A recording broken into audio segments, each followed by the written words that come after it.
ಸನ್ಮಾನ್ಯ ಸಭಾಧ್ಯಕ್ಷರೇ, ಅದೇ ಒಂದು ರೀತಿಯಲ್ಲಿ ಕಳೆದ ಅಂದರೆ 2 ಬಜೆಟ್ಗಳಲ್ಲಿ ಕೂಡ ನವಲಿ ಜಲಾಶಯದ ಬಗ್ಗೆ ಸನ್ಮಾನ್ಯ ಮುಖ್ಯಮಂತ್ರಿಗಳು ಪ್ರಸ್ತಾಪ ಮಾಡಿದರು.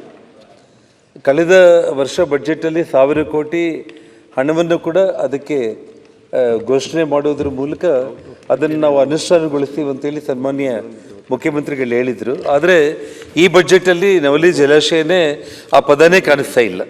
ಅದು ಏನಾಗಿದೆ ನಮ್ಮ ಉಸ್ತುವಾರಿ ಮಂತ್ರಿಗಳಿಗೆ ಗೊತ್ತಾಗಬೇಕು.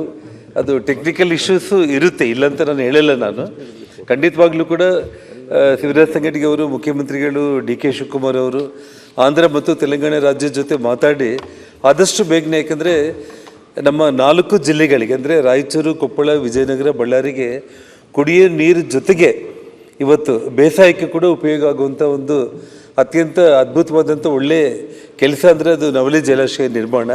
ಹಾಗಾಗಿ ಅದ್ರ ಬಗ್ಗೆ ಸೀರಿಯಸ್ ಆಗಿ ನಾಳೆ ಆ ಬಜೆಟು ಸನ್ಮಾನ್ಯ ಮುಖ್ಯಮಂತ್ರಿಗಳು ಉತ್ತರ ಕೊಡೋ ಟೈಮ್ನಲ್ಲಿ ಅಂಜನಾದ್ರಿ ಮತ್ತು ನಮ್ಮ ನವಲಿ ಜಲಾಶಯದ ಬಗ್ಗೆ ಅವರು ಅದನ್ನು ಇದು ಮಾಡಬೇಕಾಗುತ್ತೆ ಅಧ್ಯಕ್ಷರೇ. ಕೊನೆಯದಾಗಿ 2 ವಿಚಾರಗಳಷ್ಟೇ ಅಧ್ಯಕ್ಷರೇ.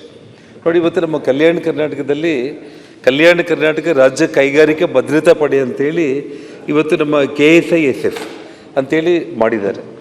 1500 ಮಂದಿ ಸ್ಟಾಫ್ ಇದ್ದಾರೆ ಅಧ್ಯಕ್ಷರೇ. ಅಲ್ಲಿ 1500 ಮಂದಿ ಸ್ಟಾಫಲ್ಲಿ ಅವರಿಗೆ ಪ್ರಮೋಷನ್ಸ್ಗೆ ಎಲಿಜಿಬಿಲಿಟಿ ಇದ್ದರೂ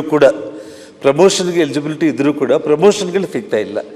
ವಿಷಯ ಏನಂತಂದರೆ ಅಲ್ಲಿ ಸಪ್ರೇಟಾಗಿ ಆ ಒಂದು ಬೆಟಾಲಿಯನ್, ಒಂದು ಕೇಂದ್ರ ಕಲ್ಯಾಣ ಕರ್ನಾಟಕದಲ್ಲಿ ಬೆಟಾಲಿಯನ್ ಅನೌನ್ಸ್ ಮಾಡಿದ್ದಾರೆ. 1500 ಮಂದಿ ಸ್ಟಾಫ್ ಇದ್ದಾರೆ, ಪ್ರಮೋಷನ್ಸ್ ಇಲ್ಲ ಅವರಿಗೆ.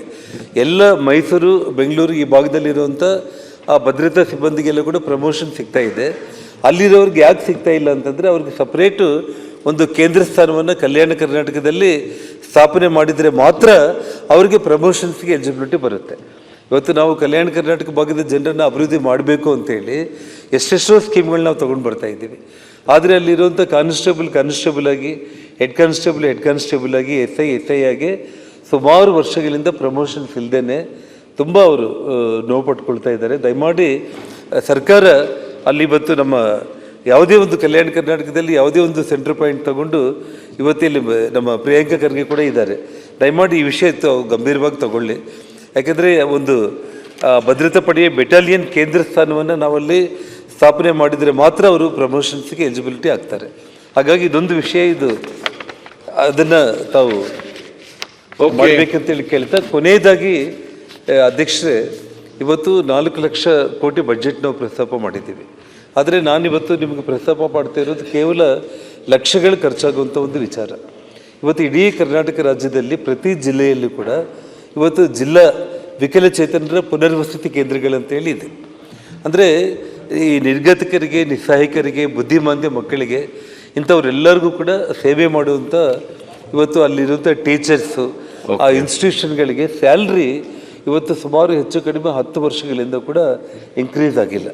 ಯಾಕೆಂದರೆ ಬಹಳ ಮನಸ್ಸಿಂದ, ಹೃದಯದಿಂದ ಅವ್ರ ಮನೆ ಮಕ್ಕಳ ಥರ ನೋಡಿಕೊಂಡು ಅವ್ರಿಗೆ ಸೇವೆ ಮಾಡ್ತಾ ಇರ್ತಾರೆ.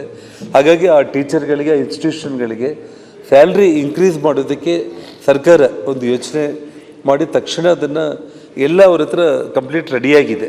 ಅವರು ಅನುಮೋದನೆ ಮಾಡಿ ಆ ಸ್ಯಾಲ್ರೀಸ್ ಇನ್ಕ್ರೀಸ್ ಮಾಡಬೇಕು.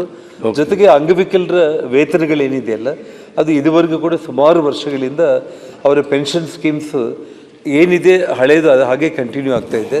ಇವತ್ತಿನ ಖರ್ಚು ವೆಚ್ಚಗಳು ತುಂಬ ಜಾಸ್ತಿ ಆಗಿರೋ ಕಾರಣ ಅವ್ರಿಗೆ ಸ್ವಲ್ಪ ಪೆನ್ಷನ್ನ ಹೆಚ್ಚು ಮಾಡಬೇಕು ಅಂತೇಳಿ ರಿಕ್ವೆಸ್ಟ್ ಮಾಡ್ತಾ, ಕೊನೆಯದಾಗಿ ಇನ್ನು ಒಂದೇ ಒಂದು ವಿಷಯ, ಯಾಕೆಂದರೆ ನಾನು ಮೊನ್ನೆ ಇದ್ದಿಲ್ಲ ಅಧ್ಯಕ್ಷರು, ನಾನು ನಿನ್ನೆ 2-3 ಮಿನಿಟ್ಸೇ ನಾನು ಟೈಮ್ ತಗೊಳ್ತೀನಿ.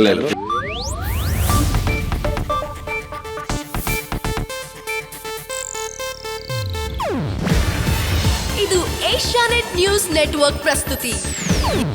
ನೀವು ನೋಡ್ತಿದ್ದೀರಾ ಏಷ್ಯಾನೆಟ್ ಸುವರ್ಣ ನ್ಯೂಸ್.